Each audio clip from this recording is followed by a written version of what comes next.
महाराष्ट्राचे महसूल मंत्री चंद्रशेखर बावनकुळे 2 दिवस पुणे दौऱ्यावर। बावनकुळे यांचा पहिला जनता दरबार पुण्यात भरणार। अजित पवार यांची आज पुण्यात पत्रकार परिषद। धनंजय मुंडेंबाबत अजितदादा काय बोलणार याकडे लक्ष। अशोक पवारांच्या कारखान्यावर अजितदादा प्रशासक नेमण्याच्या तयारीत असल्याची माहिती। कारखाना सुरू करण्यासाठी विरोधी गट आक्रमक। पुणेकरांना मोठा दिलासा। पुणे मेट्रो रात्री 11 वाजेपर्यंत धावणार। प्रवाशांचा वाढता प्रतिसाद पाहता मेट्रोची वेळ 1 तासाने वाढवली। नागपूर शहरात उद्या पाणी पुरवठा बंद। दुरुस्तीच्या विविध कामांसाठी शटडाऊन। 33 जलकुंभावरून पाणी पुरवठा होणार नाही। सोलापूरचे ग्रामदैवत शिवयोगी सिद्धेश्वर महाराज यांच्या गाभाऱ्यातील चांदी आणि सोन्याचे नक्षीकाम अंतिम टप्प्यात। सिद्धेश्वर महाराजांची यात्रा 12 ते 16 जानेवारी दरम्यान सोलापुरात होणार। रत्नागिरीत अवैध मासेमारीवर ड्रोनची नजर असणार। किनारपट्टी भागातील 7 जिल्ह्यात 9 ठिकाणाहून अवैध मासेमारीवरती ड्रोनची नजर असणार।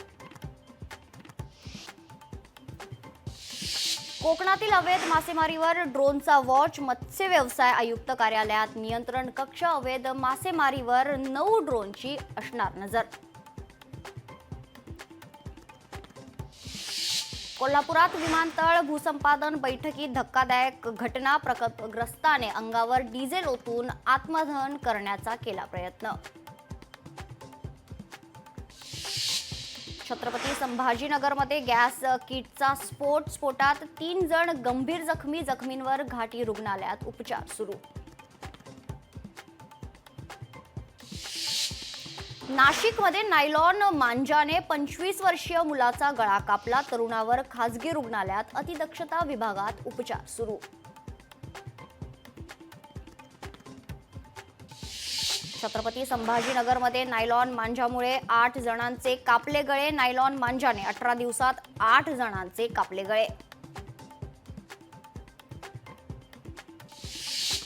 पुण्यातील तरुणीवरील हल्ल्याचा सीसीटीव्ही समोर। अकाउंटंट तरुणीवर तिच्या सहकार्याकडून हल्ला।